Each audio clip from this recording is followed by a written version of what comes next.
começando uma programação nova.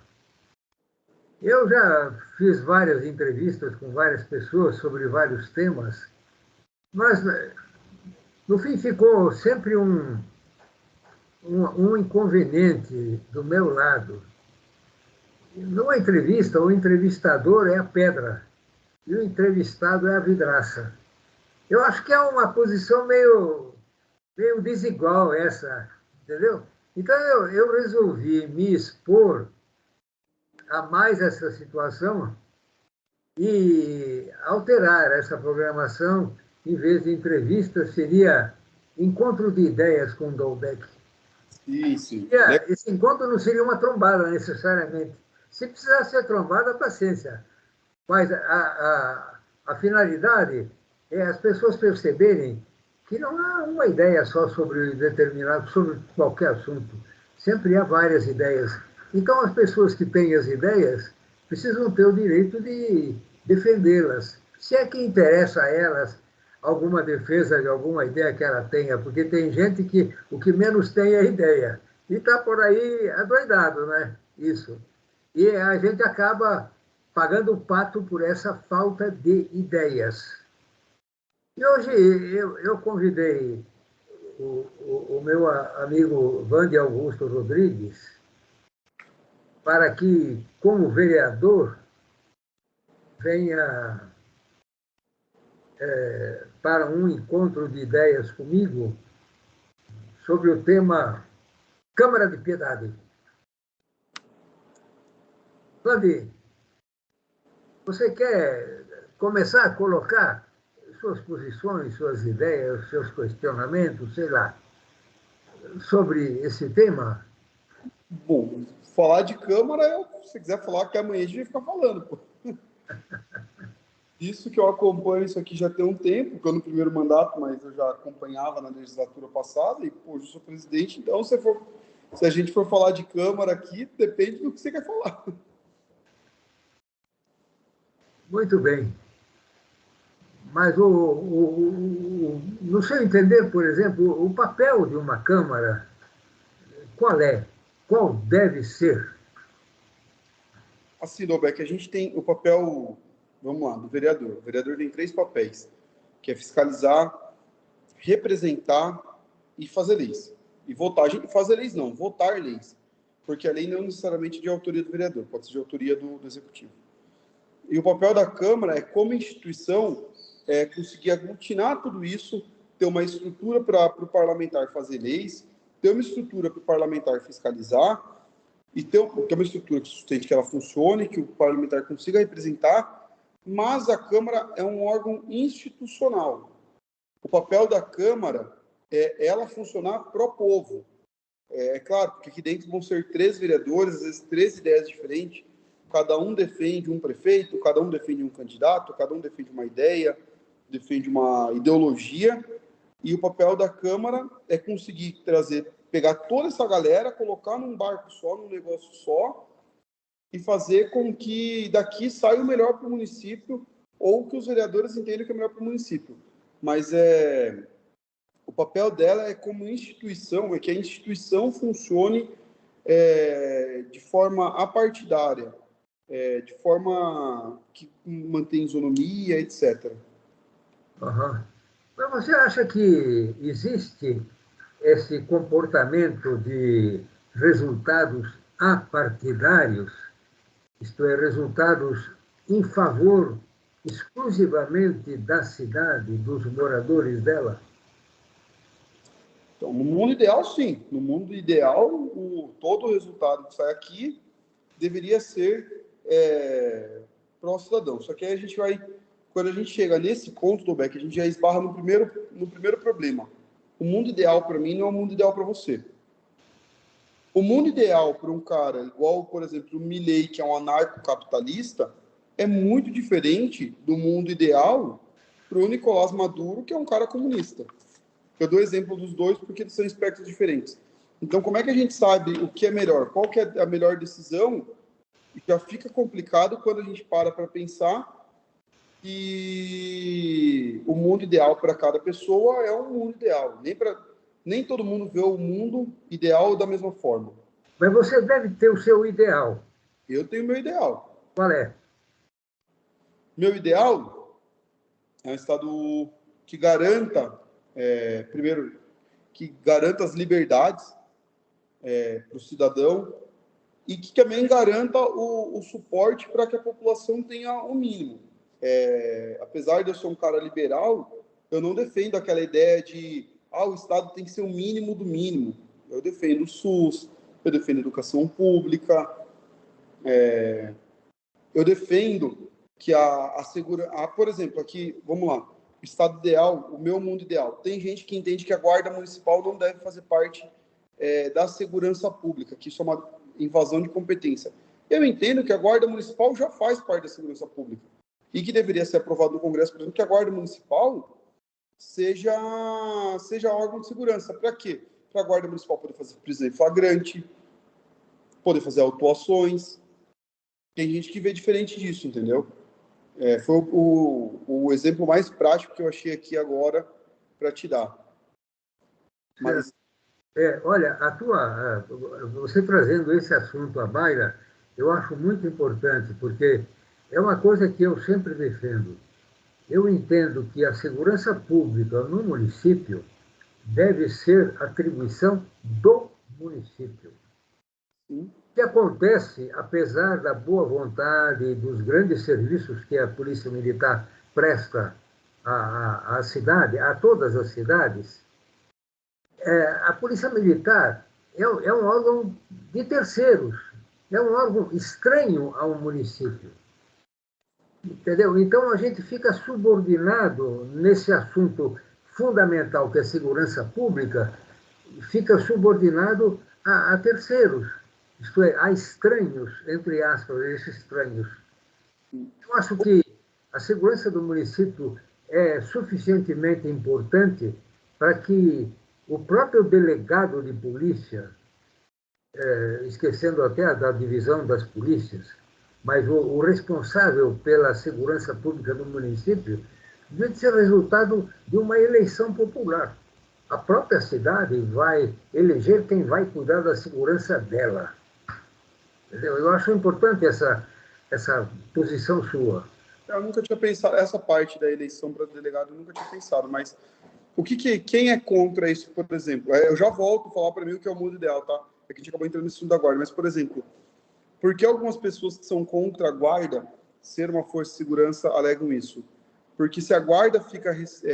quando a guarda é estadual, dificilmente tem uma cooptação política dela. Se a guarda é municipal, a guarda que é segurança municipal, algumas pessoas alegam que pode haver interferência do prefeito, de vereador, essas coisas. Só que a gente tem mecanismo para coibir isso.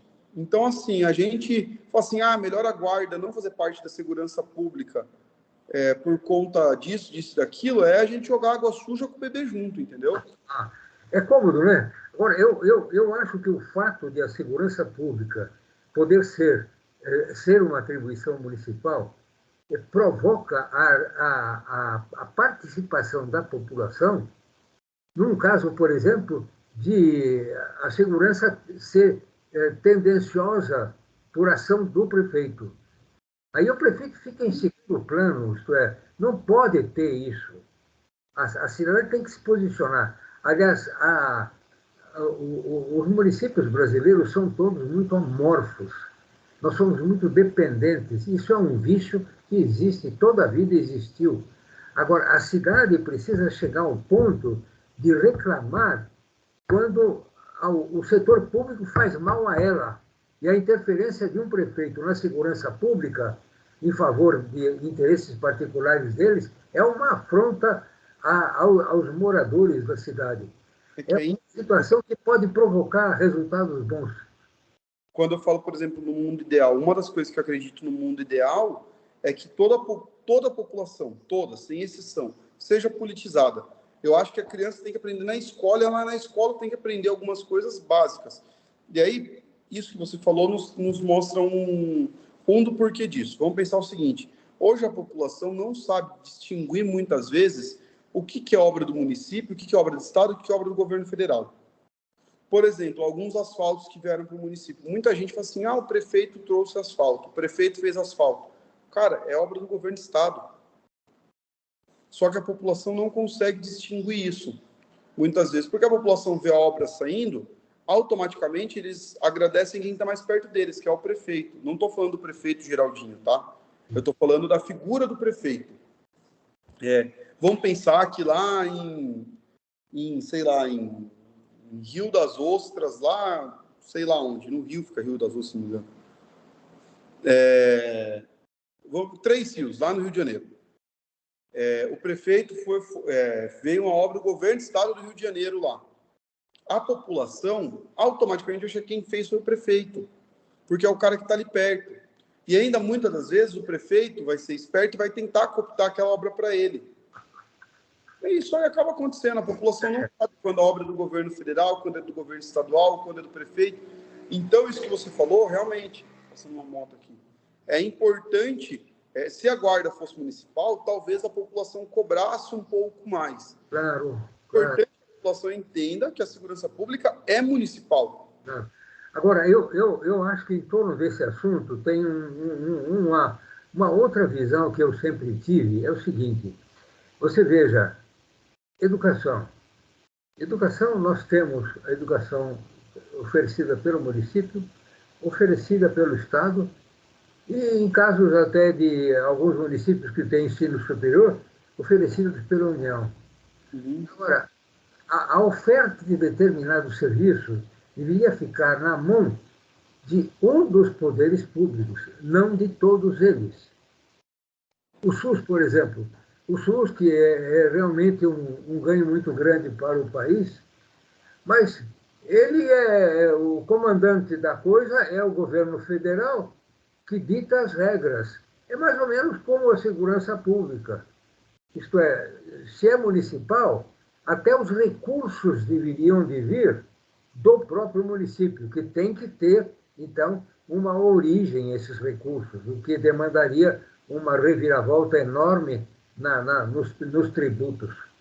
Agora, você dividir a responsabilidade pelas coisas públicas entre os 3 poderes, não pode ter mistura, tem que ser um só. Isto é, educação, por exemplo, é só o governo do Estado. Então, o município não tem que tocar no assunto, é o governo do Estado. Agora, na hora que mistura, então entra a política no meio e fica um azar danado. Entendeu? E a população fica, coitada, fica atrapalhada, porque se a gente que tem um pouco mais de cultura, de conhecimento, já tem dificuldade para distinguir as coisas, a população de nível mais humilde, essa fica atrapalhada. E então, essa vai na conversa. Porque na hora que o prefeito fala que a obra é dele e não é, ela engole e acabou, e acaba votando nele de novo. Aqui, uma coisa que a gente precisa prestar atenção nisso tudo é a questão do Pacto Federativo do nosso país. O Brasil é um país muito grande. A cultura do cara lá do sul, do Rio Grande do Sul, é diferente da cultura do cara lá do Maranhão. Por isso que eu defendo, por exemplo, alguns países, os Estados Unidos é o exemplo mais claro disso, lá cada estado tem autonomia para fazer sua regra. Algumas regras são de competência da União, mas lá, por exemplo, até o direito penal deles é por estado. Tanto que lá tem estado que tem pena de morte, prisão perpétua. Cada estado define sua pena. Porque lá, apesar de ser uma união, há um pacto ali federativo de várias federações, vários estados fazerem uma federação, formarem uma federação, mas cada estado ainda tem a sua autonomia. No nosso país, os estados não têm autonomia. Aliás, tem uma autonomia, até tem, mas é muito pouco. E aí, em poucos assuntos. E aí, por exemplo, se for da forma de arrecadação. Se a gente passa o SUS, por exemplo, para o município, a gente tem que passar a arrecadação para o município. Porque hoje a forma de arrecadação é centralizada na União. Aí o dinheiro vai para lá, para a União, aí eles devolvem um pouco para o Estado, que devolve um pouco para o município. É uma palhaçada. Olha, você tocou num assunto fundamental, que é uma reforma sobre a qual ninguém cogita. É a reforma do Pacto Federativo. Nós somos uma federação só na Constituição Federal, mais nada. Chama Bruno Souza, se não me engano. Ele era um deputado estadual do Rio Grande e Santa Catarina. Acho que Santa Catarina. Santa Catarina. e ele defende, ele começou em vários...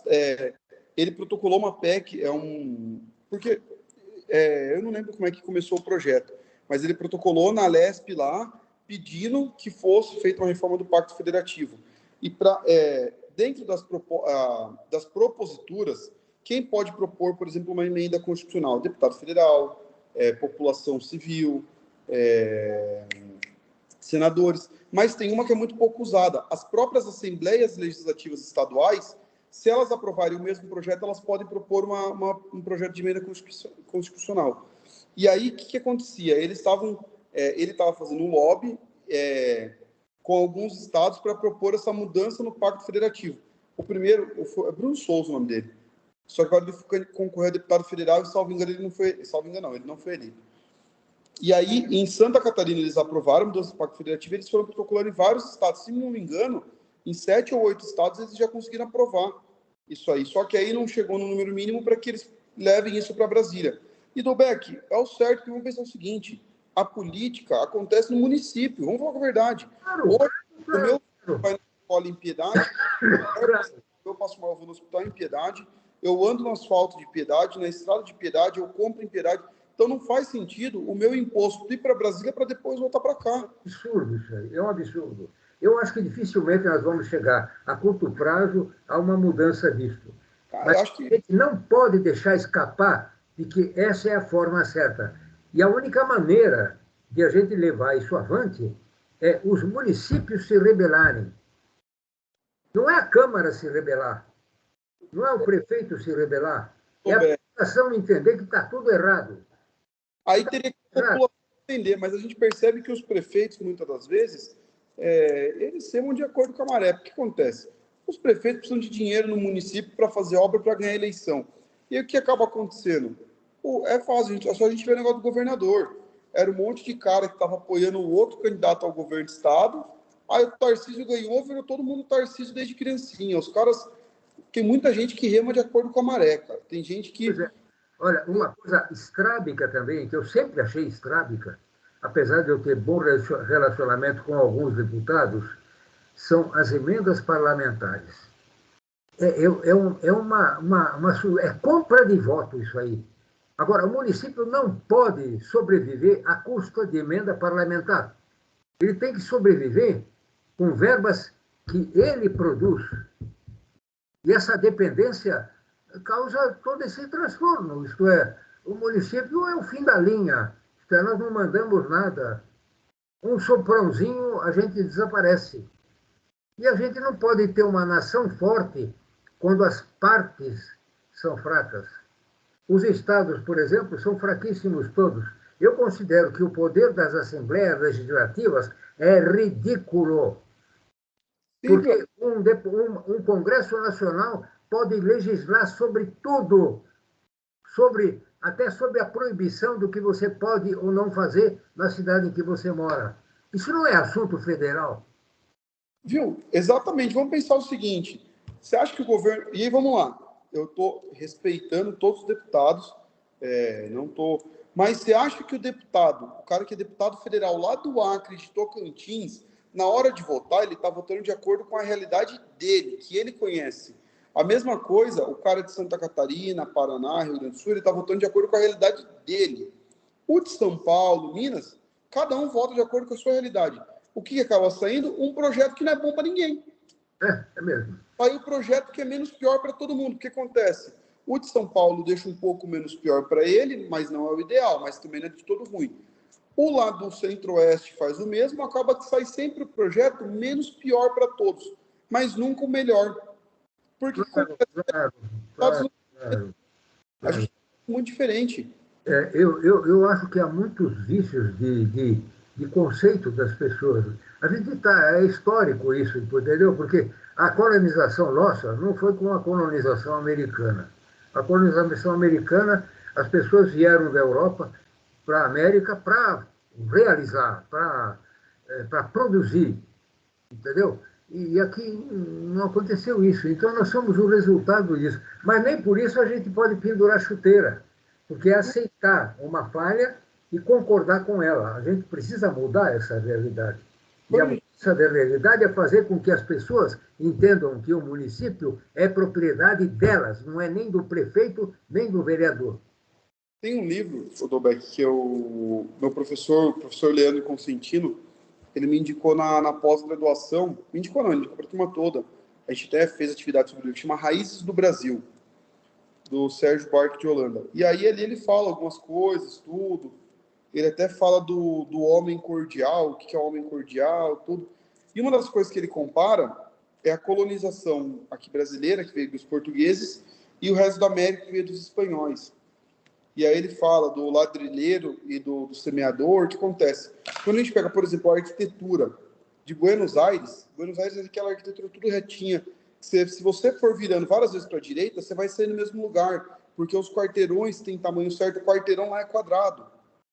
Lá as ruas são bem organizadas, tudo. E esse é o ladrilheiro, aquele cara que faz tudo certinho, que faz ladrilha. E o que é o semeador? O semeador é o cara que joga semente na terra. Onde cair é sorte, entendeu? E eles falam, viu, o Brasil foi colonizado por semeadores.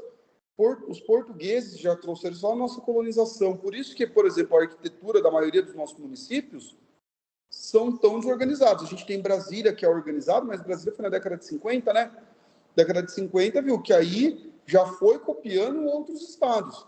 Mas quando você pega os municípios que nasceram da colonização, são totalmente desorganizados. Então, pensa, o Brasil já nasce desorganizado. Certo, certo. Agora, voltando à Câmara, olha, veja bem, você... Para a Câmara. A gente tá mais ou menos no mesmo barco, mas não tem importância que o seu barco seja diferente do meu, viu? Não, não tem problema, tranquilo. Agora, você é vereador de primeiro mandato. Eu confesso que eu não tenho tanta entrada na cidade assim. Eu confesso que eu não o conhecia. Não, Mas estou contente por ter conhecido e nós temos tido um relacionamento muito bom. Eu considero você um camarada muito ativo, coisa que é difícil na Câmara de Piedade. Eu acho que na Câmara de Piedade tem muito falador, muito ocupador de microfone, muito muito ocupador de tema livre. Mas fica nisso. Então, o tema livre, a fala do vereador, simples fala, não quer dizer nada. O orador pode ser um grande orador, mas se ele não provoca uma produção da Câmara, a fala dele tem que ser jogada no lixo. Como é que você entende esse negócio? É difícil falar pelos outros, mas a gente está tentando mudar a realidade. Eu sempre provoco os vereadores, até os vereadores da base do prefeito. Às vezes eu chego para eles e falo assim, vereadores, seguinte, vocês viram isso aqui, cara? Isso aqui não dá para a gente aceitar, poxa, e aí? Então, assim, eu sempre tento trazer os vereadores, e não só em questão de fiscalização, tá? Hoje mesmo a gente estava fazendo as emendas aqui no orçamento, e eu falei, viu, vereadores, mandei no grupo, vocês querem assinar todo mundo, assinar, porque, viu, tem coisas aqui que são demandas de todo mundo quer assinar junto. Então, eu até chamei todo mundo. Então, assim, eu procuro sempre chamar todos os vereadores para serem o máximo participativo possível da Câmara. Recentemente, agora foi concedido um espaço para mim na rádio aqui de Piedade, rádio comunitária. Eu pedi para o Regivaldo, falei, Regivaldo, a gente consegue abrir para todos. O Regivaldo está cuidando da associação, né? Para todos os vereadores, para a gente abrir um espaço para todos. Então, assim, eu trabalho do BEC porque eu sou sincero. Não adianta a gente achar que aqui na Câmara vai ter um salvador da pátria, aqui na Prefeitura vai ter um salvador da pátria. A gente vai começar a caminhar quando todos trabalharem. Então, o meu papel aqui, até como eu sei que eu estou falando como vereador, não presidente, a gente combinou isso, que eu ia falar enquanto vereador, não enquanto presidente, mas aqui eu vou ter que falar do papel enquanto presidente. Eu tento puxar todo mundo e falar, viu, pessoal, vamos tentar entrar em consenso nisso, vamos trabalhar em sentido disso. Eu mostro, quando eu tenho uma denúncia, eu mostro para todo mundo e convido os vereadores a assinarem comigo. Quando eu tenho alguns projetos, eu convido eles a assinarem. A gente teve os cursos de Brasília, eu abri para todos os vereadores, sempre eu tento, entrevista em rádio, eu tento abrir para todos os vereadores poderem, porque a ideia é a seguinte, a gente quer que todo mundo trabalhe. Que não adianta nada, eu começar a dar eu cheguei e falei assim, Dobeck, eu sou o herói da Câmara. Só eu estou fazendo, só eu vou fazer, porque, viu, uma hora eu vou cansar, não vou chegar a lugar nenhum, e, viu, e se eu não estiver aqui na próxima legislatura, a população fica vendo navios, entendeu? Então, a gente tem que trabalhar para que os 13 vereadores tenham um trabalho, uma atuação efetiva no município. Agora, uma coisa em torno disso, justamente, é um caso que eu tenho explorado muito em Votorantim e em Sorocaba também. É muito comum aparecer um vereador que é da oposição, mas nunca coloca o seu posicionamento na Câmara, o seu questionamento na Câmara, e vai direto ao Ministério Público. O Ministério Público é um órgão muito importante, mas o vereador faz parte de um colegiado. Ele foi eleito para fazer parte de um colegiado que tem um papel fundamental na vida da cidade. Se um vereador tem algum questionamento e sabe de antemão que a Câmara não vai aceitar, ele tem que entrar de sola em cima e mostrar que a posição dele é melhor do que a dos outros que não estão concordando com ele. Mas os vereadores que fazem isso, e usam esse expediente de ir para o Ministério Público, indicam covardia, porque a população precisa entender que tal vereador tem a opinião diferente da totalidade dos demais. Mas isso precisa ficar público. A população que tem que entender isso aí, que aquele serve, os outros não servem. Isso é uma coisa que eu venho fazendo, Dolbeck. Eu, particularmente, levo bastante coisa para o Ministério Público, mas eu nunca levo direto. Eu sempre subo na tribuna, falo qual é o caso, explico qual é o caso, indico quais as provas eu tenho, convido os vereadores a...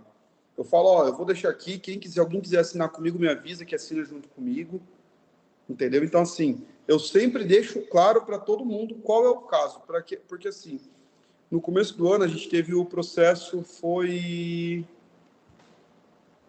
transporte escolar. E aí, na hora de votar, alguns vereadores votaram contra, alguns votaram a favor, acabou que o caso não foi aberto, o processo de cassação. E os vereadores que votaram contra, a grande maioria falou o seguinte: eu não sei exatamente do que se trata o processo. Então, eu não vou abrir um processo de cassação sem saber do que se trata. Eu preferi uma CPI. Então, o que eu faço agora? Para evitar que alguém fale assim, Vande, você fez uma denúncia, eu não sei do que se trata, eu sempre subo na tribuna e leio, falo, olha, seguinte, essa denúncia eu estou fazendo com base nisso, daquilo, tem um laudo da Polícia Federal que fala isso, o Ministério Público de Sorocaba entrou com uma ação semelhante, porque lá foi feito isso e aquilo, tem um laudo que fala tanto, tem um laudo disso e daquilo. Eu sempre explico muito bem minhas denúncias na tribuna, antes de levar para o Ministério Público. E por que eu levo para o Ministério Público primeiro? Para quando eu tiver a opinião do Ministério Público, eu vou trazer para a Câmara e falar, lembra que eu expliquei muito bem explicado? Agora, eu expliquei muito bem explicado, então tem um laudo do Ministério Público, ou seja, não é só a minha opinião, a opinião do Ministério Público também, está aqui a denúncia. Certo. Agora, uma outra coisa, em torno disso também, nós tivemos aquele problema da recusa da Câmara de investigar aquela denúncia feita por uma pessoa da cidade, era uma senhora da cidade, contra o prefeito Geraldo por causa se não me engano, era transporte escolar. Escolar, foi essa. A Câmara se recusou a investigar. E é bom que a gente deixe claro que uma decisão que a Câmara precisava tomar não era se a denúncia era válida ou não. Isto era a abertura para a investigação. Não é acusação de nada. Pois nem isso foi feito. Agora, depois houve uma CPI em torno do mesmo assunto. Você pode dar uma ideia de como é que foi o encaminhamento da coisa daí para frente? Vamos lá. O que acontece? Existem duas figuras aqui, que é o processo de cassação. O processo de cassação, a gente presume o seguinte: existem provas substanciais e suficientes para a gente abrir um processo. Durante o processo, o prefeito vai ter que provar que aquilo que está no processo é mentira. Se ele provar que é mentira, ele é absolvido. Se ele não provar que é mentira, ele vai ser cassado. Só que para o processo ser aberto, ele é votado. Esse processo foi votado e não foi aceito pela Câmara. Mas aí o que aconteceu? No dia, a Maria Vicentina havia viajado e foi 6-5. Inclusive, eu não votei esse processo, porque o presidente da Câmara só vota em caso de empate. Eu acabei não votando, porque ficou 6-5. Se a Vicentina tivesse aqui, podia ser 6-6 ou 7-5, eu não sei como ela teria votado, mas, como ela não estava, ficou 6-5, eu acabei não votando. Só que aí depois, conversando com os vereadores que votaram contra a abertura, falaram, tinha que investigar mais. O que a gente fez?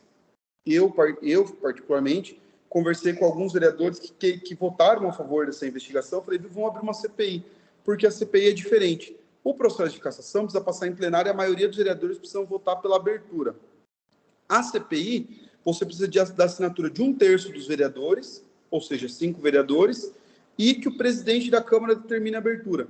O que eu fiz? Eu colhi a assinatura de 5 vereadores, na verdade, eu conversei com o Camarão, e ele falou, Vândio, concordo, e o Camarão fez a proposta, nós colhemos as 5 assinaturas, e aí eu determinei a abertura foi lido em plenário, a gente determinou a abertura da CPI. A CPI durou aí, acho que 180 dias, se não me engano.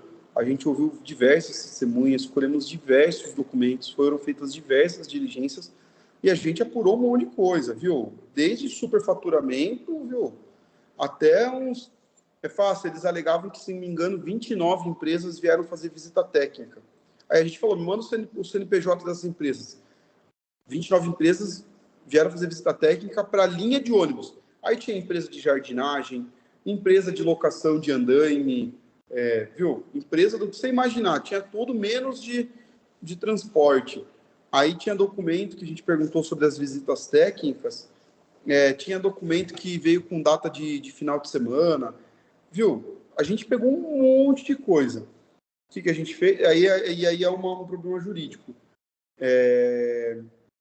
A gente pode protocolar um pedido de cassação com base nisso ou não? Por lei, toda a CPI tem que ser encaminhada para o Ministério Público. Nós pegamos todo o resultado dessa CPI, passamos no plenário e levamos para o Ministério Público. O Ministério Público está com tudo que a Câmara colheu de provas lá no Ministério Público. Agora a gente tem 2 opções. Esperar uma resposta do MP ou protocolar na Câmara e tentar mais uma vez abrir um processo de cassação com base nas novas provas. É possível, então, uma nova tentativa na Câmara? Então, aí que eu estou falando que há o problema jurídico que a gente precisa avaliar. Há 2 tipos de entendimento. Porque o Decreto-Lei 267 fala o seguinte, a partir do momento que um crime foi rejeitado pela Câmara, ele não pode mais ser protocolado. Só que, e aí tem gente que fala assim, já rejeitou uma vez, não pode mais abrir. Só que tem uma corrente jurídica que fala o seguinte, como você rejeitou e depois disso você produziu novas provas, não é mais a mesma denúncia. Agora, é muito mais completa, então pode abrir de novo. E aí a gente eu estou procurando alguns advogados, tentando ver o entendimento, para ver o que esse pessoal não tem uma maneira de vocês questionarem isso para terem uma posição oficial acima da Câmara? Porque você fala que os 2 procuradores, eles divergem quanto a isso. Não são nem os 2 procuradores aqui da Câmara, tá? São correntes, a gente conversa entre os vereadores, e aí qual que é o nosso medo? A gente protocolar um negócio que não pode acabar a gente gerando um desconforto para a Câmara que não deveria existir. Mas não tem a quem vocês apelarem para definir essa situação? Eu estou perguntando só. É muito difícil, Doberg, porque assim, vamos lá. O Ministério Público, eles não entram nesses casos. Justiça também não. OAB, eu pedi um parecer para a OAB há uns meses atrás sobre a aplicação. Eu pedi para a OAB, eu falei, OAB, eu não quero que vocês entrem no mérito do processo de piedade. Eu quero que vocês me respondam apenas. O Decreto-Lei 201 é aplicável nesses casos de crime de responsabilidade? Tem uma súmula vinculante do STF falando que é aplicável, mas eu queria um parecer da OAB para ser um parecer local. A OAB disse que não se envolve em questões políticas. Mas não é questão política isso aí. Isso é interpretação legal. Então... Não tem nada a ver com política isso aí. É justiça isso aí. O Tribunal de Contas é órgão consultivo, mas muitas vezes a gente faz algumas consultas no Tribunal de Contas e o Tribunal de Contas alega que o caso é extremamente específico, que eles não podem, que eles estariam antecipando o julgamento. Então, assim, a gente fica meio que no mato sem cachorro, para que lado a gente corre? E aí, qual que é o medo da gente tomar uma decisão pela gente e essa decisão ser errada, a gente acabar tendo problema na justiça lá na frente? Na justiça, não no sentido da justiça vir condenar o Vante e falar, Vante, você abriu um processo que não podia abrir, Mas a gente trabalhar aqui 90 dias num processo, debruçar, chamar testemunha, tudo, a justiça falar, viu, tá errado, a gente perder serviço, entendeu? E assim, a Câmara já tem uma equipe bem enxuta. Aí se a gente acaba perdendo serviço, fazendo esse pessoal que já é pouco, trabalhar no negócio que não vai surtir resultado, a gente tá rodando, correndo atrás do próprio rabo daí, né? Olha, uma coisa importante, que eu tenho que falar aquilo que eu acho. Uma coisa importante é o seguinte: as câmaras são, por lei, os colegiados que representam a população, que representam a população, que representam a população, que representam a população, desculpa. Sem problema. Ora, a sociedade não é formada só pela Câmara. A sociedade de uma cidade é formada pelos moradores e por entidades. Entidades que necessariamente não têm nada a ver com o poder público. Mas as entidades cuidam de assuntos que têm a ver com a oferta de serviços públicos. Enquanto a gente achar que só a Câmara é que tem o direito de resolver os casos, nós estamos sujeitos à política, porque a Câmara é altamente politizada. Então, as entidades do município têm que se posicionar e têm que pressionar. Tem que pressionar a Câmara, tem que pressionar o prefeito, tem que pressionar os vereadores. A sociedade civil não pode se esconder, porque na hora que ela se esconde, os outros montam em cima. Entendeu? Uma frase do Beck, eu não lembro se é do Arnold Toynbee, eu acho que é do Arnold Toynbee, que fala o seguinte, que o castigo, ou é do Nixon, não lembro, que eles falam que o castigo para aqueles que não gostam de política é ser governado por quem gosta. Então, é isso mesmo, é isso mesmo. das pessoas. É isso mesmo. E aí, eu vou ser sincero, isso é uma coisa que eu sinto falta, eu estou falando por mim, e com outros vereadores que a gente conversa aqui, a gente sente falta, às vezes, das entidades, porque as coisas estão acontecendo, está todo mundo vendo, e a gente chega nas entidades, algumas entidades do município, e viu, e aí? Vocês estão vendo acontecer, pô, às vezes a gente não quer que a entidade dê a cara a tapa e fale assim, eu estou denunciando. A gente só quer que a entidade, pô, eu sei que está acontecendo, demonstre apoio. Não demonstrar apoio e falar assim, viu, eu, entidade, estou apoiando o Vande porque ele denunciou isso. Mas olha, seguinte, chegou para a gente tal denúncia e nós estamos apurando, qualquer coisa nesse sentido.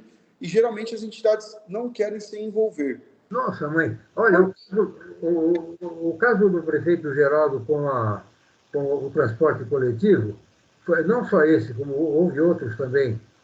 A denúncia foi feita por uma moradora da cidade. Primeiro que a denúncia devia ter sido feita por um vereador, exercendo o seu papel de fiscal, e não foi feita. A gente teve que esperar uma denúncia de uma moradora da cidade. Agora, e as entidades da cidade? Será que todas são surdas, são cegas e são mudas? Não pode isso aí, não pode. O resultado é que o problema fica sem solução, né? Eu faço até um parênteses aqui, porque eu entendo. A maioria das entidades não quer se envolver, porque assim, a gente está num município pequeno e todo mundo tem medo de represália. Só que é aquele negócio. Putz, eu tenho medo de sofrer represália, isso vai deixar acontecer?